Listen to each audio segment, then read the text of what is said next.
السلام علیکم۔ آج ہم اردو ادب میں عید الفطر کے مشقی سوال کریں گے۔ پہلا سوال ہے، عید الفطر کا ہماری تہذیب اور دینی زندگی سے کیا تعلق ہے؟ جواب ہے، عید الفطر کا ہماری تہذیبی اور دینی زندگی سے بہت گہرا تعلق ہے۔ یہ اسلامی اقدار و روایات کی پاسداری کا ایک ذریعہ ہے۔ عید الفطر کا تصور مسلمانوں کے ہاں محض تہوار منانے اور اچھل کود کو کلچر بنانے پر نہیں، بلکہ یہ مسلمانوں کے درمیان باہمی اخوت، بھائی چارے، مساوات، ہمدردی اور تہذیبی عقائد کا اظہار بھی ہے۔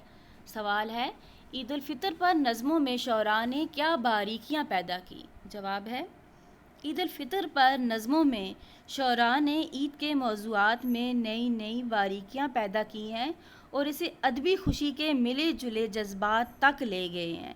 گلدستہ عید میں موضوعات صحن عیدگاہ میں ملاقات اور درون خانہ عید ملن تک محدود نہیں رہے، بلکہ جذبات کے وسیع تر رقبوں میں لا کر دکھایا گیا ہے۔ سوال ہے، اس سبق کی روشنی میں اردو شعراء نے عید الفطر کے جن متعدد پہلوؤں پر اظہار خیال کیا ہے، ان میں سے کوئی سے 3 پہلوؤں یا موضوعات کے نام لکھیے۔ جواب ہے، اردو شعراء نے عید الفطر کے جن پہلوؤں پر اظہار خیال کیا ہے، ان میں سے 3 یہ ہیں: عید الفطر کے چاند کو مناظر کے حوالے سے بیان کرنے کا رجحان، دوسرا ہے عید کو داخلی مسرت اور خارجی حالات سے منسلک کر کے پیش کرنا، تیسرا ہے ہلال عید کو ملی عزائم کی علامت، ملت کے عروج و زوال کی علامت اور تہذیبی و تمدنی زندگی کی اساس کے طور پر قبول کرنے کا رجحان۔ پھر سوال ہے آپ کا، عید الفطر کے موقع پر شہزادوں اور شہزادیوں کا ذکر کرتے ہوئے خواجہ حسن نظامی نے کیا نکتہ اجاگر کیا ہے؟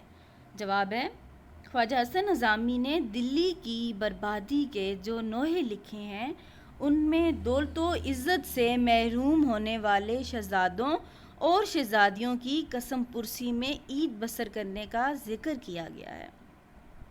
سوال ہے آپ کا، اردو شعراء نے ہر دور میں عید الفطر کو موضوع سخن کیوں بنایا؟ عید الفطر ایک ایسا تہوار ہے جو مسلمانوں کی مذہبی، معاشرتی اور سماجی اقدار و روایات پر مبنی ہے۔ یہی وجہ ہے کہ اردو شعراء نے ہر دور میں عید الفطر کو موضوع بنایا ہے۔ سوال نمبر 3 ہے، کون سی چیز اقبال کو عید کے چاند کی تصویر کشی پر مجبور کرتی ہے؟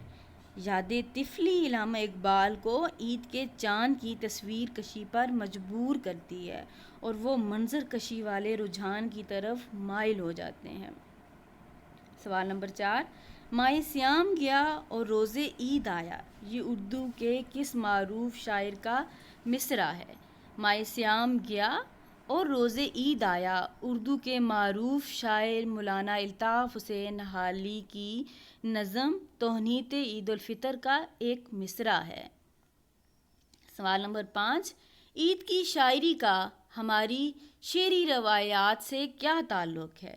عید کی شاعری کا ہماری شعری روایات سے بہت گہرا تعلق ہے۔